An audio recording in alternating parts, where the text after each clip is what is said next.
Everyone, welcome back to my channel. Previous lecture में मैंने आपको क्वेश्चन नंबर 6 तक बताया था।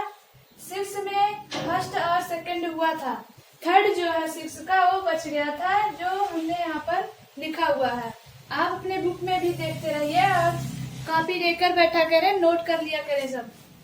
जिसमें से दिया है मैट्रिक्स में x plus y plus z, x plus z, y plus z equal 9, 5, 7। ये मैट्रिक्स जो है इस मैट्रिक्स के बराबर है। तो मैंने बताया है, तो जिसका मतलब फर्स्ट एलिमेंट है उसके फर्स्ट एलिमेंट के बराबर होगा, सेकंड एलिमेंट सेकंड के बराबर होगा, थर्ड एलिमेंट थर्ड के बराबर होगा। इसमें भी जो क्वेश्चन है एक्स वाई जेड की वैल्यू निकालने के लिए बोला है, तो हम इसे कैसे निकालेंगे देखिए।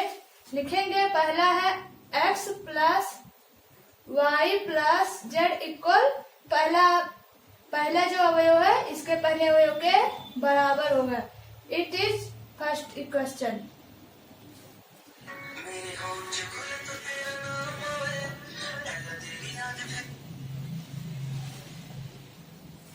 और जो सेकंड है x प्लस जेड, देखिए x प्लस जेड जो होगा वह बराबर होगा 5 के, यह सेकंड हो गया। और थर्ड है y प्लस जेड इक्वल होगा 7, यह जो है थर्ड इक्वेशन है। तो देखिए हमें एक्स वाई जेड की वैल्यू निकालनी है। आप देख रहे हैं y प्लस जेड इक्वल दिया है 7। अगर हम ये y प्लस जेड, देखिए यहाँ भी है, अगर y प्लस जेड के स्थान पर हम 7 पुट कर देंगे तो x की वैल्यू हमें मिल जाएगी। तो देखिए equation third, put equation third in first. जो है थर्ड इक्वेशन जो है इसको फर्स्ट में रखने पर देखिए क्या होगा, x हो जाएगा और y प्लस जेड के स्थान पर हम 7 रखेंगे, हो गया x प्लस 7 इक्वल 9। x की वैल्यू क्या आ जाएगी 2। यह जो है x की वैल्यू, यही जो है राइट आंसर है x का। अब हमें y और z की निकालनी है। देखिए x की वैल्यू 2y है, तो देखिए सेकंड इक्वेशन में दिया है x प्लस जेड। अगर हम ये x की वैल्यू यहाँ पर पुट कर देंगे तो आपके z की वैल्यू निकल जाएगी। तो देखिए कैसे करेंगे, x plus z equal 5। x जो है x की वैल्यू इक्वेशन फर्स्ट में रखने पर put x equal to in equation second रखेंगे जब सेकंड में, तो देखिए यहाँ 2 रख दिए प्लस जेड इक्वल है 5, जेड इक्वल क्या हो जाएगा 3। यह जो है जेड की वैल्यू है, यह आपका राइट आंसर है जेड का। अब देखिए हमें x मिल गया, जेड मिल गया, y भी मिलना है। तो देखिए यहाँ y प्लस जेड इक्वल दिया है 7, हम जेड की वैल्यू निकाल लिए, बचा क्या y की वैल्यू अब हम यहाँ से आसानी से निकाल सकते हैं। Put z equal 3 in equation third. z की जो वैल्यू है इक्वल 3 इक्वेशन थर्ड में रखने पर क्या होगा, y प्लस जेड के स्थान पर क्या है 3 इक्वल 7, y इक्वल क्या आ जाएगा 4। देखिए यह जो है आपका राइट आंसर है। x की भी वैल्यू आ गई 2 और y का वैल्यू आ गया 4, z की वैल्यू आ गई 3 आ गई। आप इसे नोट कर लीजिए, ये आपका राइट आंसर है। इसमें कुछ करना नहीं था, बस फर्स्ट दिया था मैट्रिक्स सेकंड मैट्रिक्स के बराबर, तो इसका एलिमेंट उसके एलिमेंट के बराबर होगा, ये इसके बराबर, ये इसके बराबर, ये इसके बराबर। तो इसके बराबर देखिए लिखे हैं, ये फर्स्ट इक्वेशन मान लिए, और सेकंड वाला इसके बराबर कर लिए, इसके सेकंड इक्वेशन मान लिए, और इसको इसके बराबर कर दिए, ये थर्ड इक्वेशन मान लिए। तब हमने देखा कि y प्लस जेड इक्वल 7 दिया था, चाहे हम y प्लस जेड रखें या x प्लस जेड, देखिए यहाँ x है और z, इसके स्थान पर 5 रख देते तो भी वही आता। हमने दोनों साथ साथ था इसलिए साथ साथ यहाँ भी था, इसलिए इसकी वैल्यू हम यहाँ पर पुट कर दिए तो x की वैल्यू 2 आ गई। जब x की वैल्यू आ गई तो हम x जो है यहाँ पर रख दिए। देखिए x जब रख देंगे तो एक ही बचेगा, z बचा तो z की वैल्यू आसानी से निकल जाएगी। जब z आ गई तो z को यहाँ पर रख दिए, y की वैल्यू आसानी से निकल गया। आप इसे नोट कर लीजिए, यह जो आपका राइट आंसर है। अगला है क्वेश्चन नंबर 7। आप अपने बुक में देखते रहिए, दिया है ये क्वेश्चन। समीकरण ये a माइनस बी और 2a plus C, 2a minus B, 3c plus D equal -1, 5, 0, 13 यह दिया हुआ है। तो इसमें जो है हमें a b c d इसकी जो है वैल्यू निकालनी है। तो देखिए कैसे करेंगे। मैंने जैसे आपको पहले बताया है कि ये देखिए इसके इक्वल है, तो ये जो है फर्स्ट जो एलिमेंट है इसके फर्स्ट एलिमेंट के, सेकेंड एलिमेंट सेकेंड एलिमेंट के, थर्ड एलिमेंट थर्ड के, फोर के इक्वल होगा। तो क्या करेंगे, फर्स्ट से इक्वल करेंगे।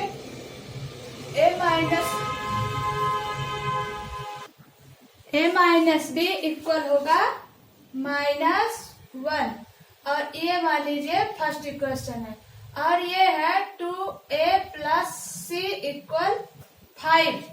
देखिए यहाँ 5 ये हो गया सेकेंड इक्वेशन, और ये है 2a माइनस बी इक्वल 0 ये हो गया थर्ड इक्वेशन। ये 3c प्लस डी इक्वल 13 ये हुआ फोर्थ इक्वेशन। तो देखिए हमें ABCD की वैल्यू निकालनी है, तो हम इसे कैसे निकालेंगे।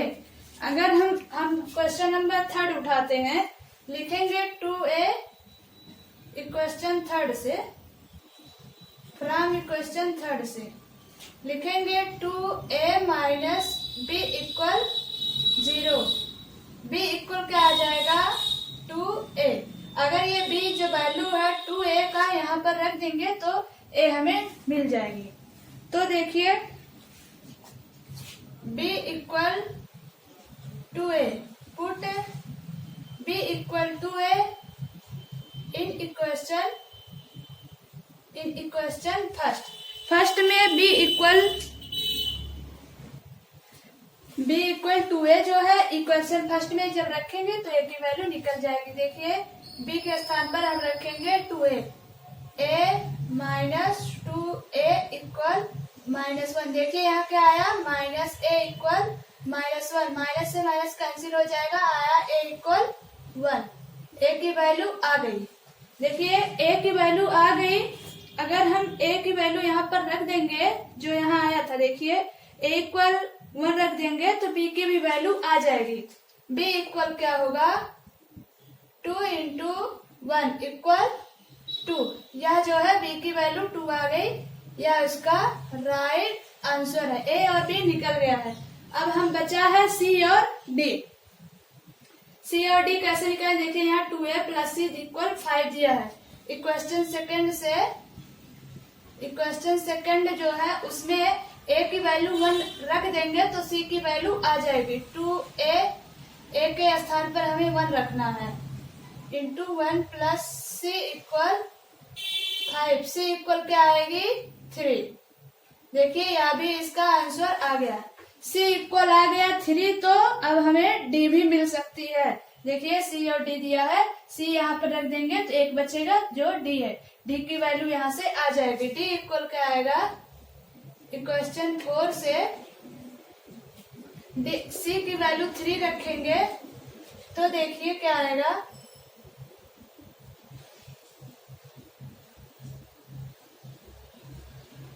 d इक्वल आएगा 4। यह देखिए आपका राइट आंसर है। a b c और d की वैल्यू आ गई। मैंने आपको इस तरीके का 3-4 क्वेश्चन बताया है, x y z हो या ABCD हो, सब ऐसे ही निकालना है। आप इसे निकाल सकते हैं। यह जो है आपका राइट आंसर है। आप इसे नोट कर लीजिए, कुछ करना नहीं था, बस फर्स्ट को फर्स्ट के बराबर करके ABCD जो निकाल कर सब में पुट करके फिर ABCD के वैल्यू निकाल चुके हैं। आप इसे नोट कर लीजिए। क्वेश्चन नंबर 8 देखिए, कैपिटल A दिया हुआ है ब्रैकेट में AIJ to M into N एक वर्ग आव्यूह है। तो A में दिया है, जो ऑप्शन दिया हुआ है उसमें M less than N, M greater than N और दिया है M इक्वल N।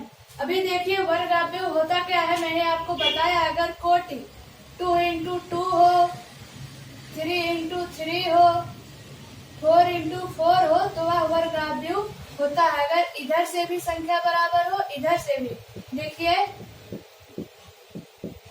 इधर से भी देखिए 1 लाइन 2 लाइन 3 लाइन, 3 हुई, इधर से 1 2 3, यही जो है वर्ग आव्यूह है बताया है। तो M और N क्या होगा, देखिए ये हुआ M, AB हुआ M और AB हुआ M, ये है N, A है N, A है N। देखिए M भी 3 है, N भी 3 है, मतलब M इक्वल N होगा। यह जो है आपका ऑप्शन नंबर C राइट है, आप इसे टिक कर लीजिए। क्वेश्चन नंबर 9 दिया हुआ है, x तथा y के प्रदत्त, बुक में देखिए आप अपने, x तथा y के प्रदत्त किन मानों के लिए आव्यूहों के निम्नलिखित युग्म समान है। मैट्रिक्स में दिया हुआ है 3x + 7, देख लीजिए। क्वेश्चन नंबर 9 दिया हुआ है, x तथा y के प्रदत्त मतलब जो ऑप्शन में नीचे दिए हुए हैं, किन मानों के लिए आव्यूहों के ये वाला युग्म समान है।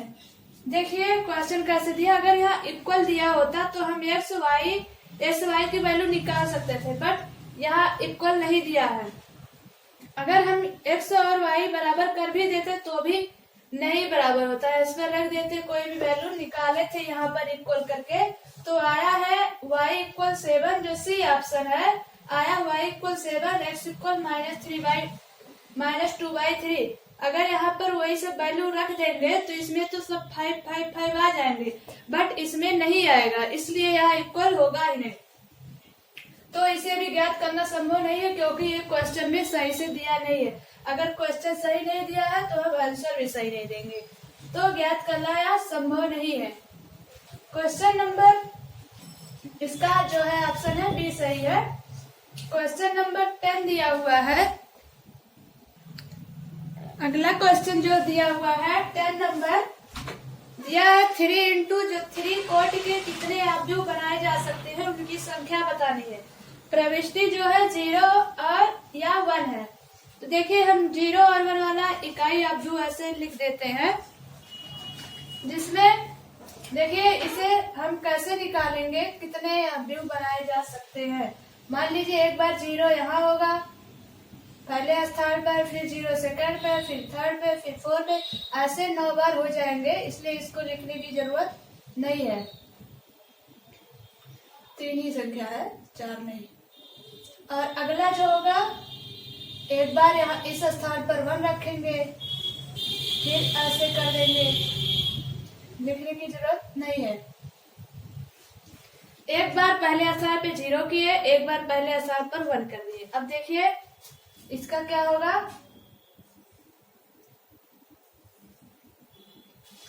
0 है, 0 रहेगा। अब दूसरे स्थान पर एक बार 1 कर देंगे, बाकी वैसे ही। एक बार दूसरे स्थान पर 0 कर देंगे, देखिए 0, एक बार यहाँ 1 किए हैं, एक बार 0 कर देंगे, फिर वैसे ही संख्या रहेगी। इसी प्रकार से यह जो होगा इसमें भी होगा, एक बार 1 है, 1 इसको रहने देंगे। अब इस सेकंड में क्या लिखेंगे, एक बार 1 रखेंगे और एक बार 0। देखिए अब इसी प्रकार सेकंड में एक बार 1, सेकंड में 1 रखे, सेकंड में आपके 0 रखेंगे।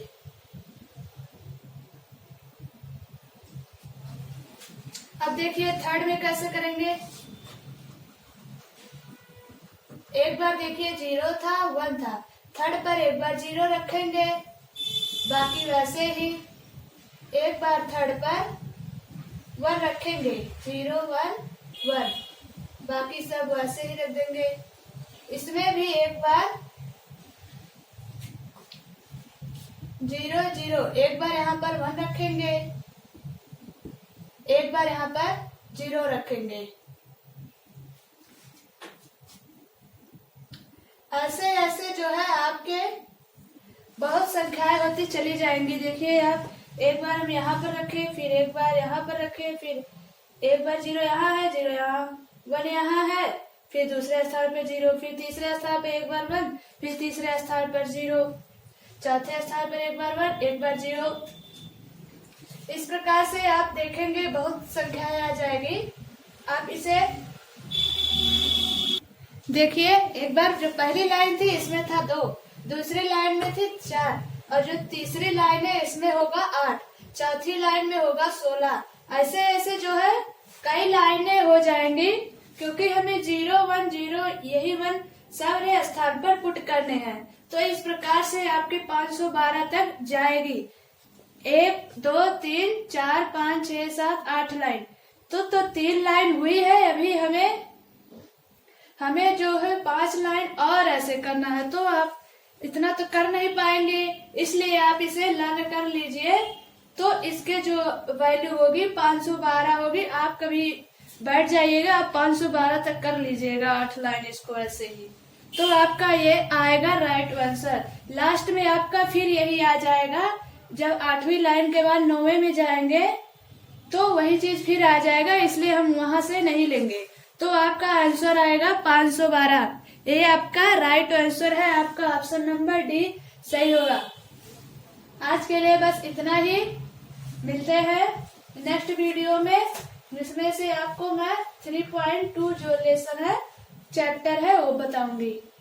Thanks everyone.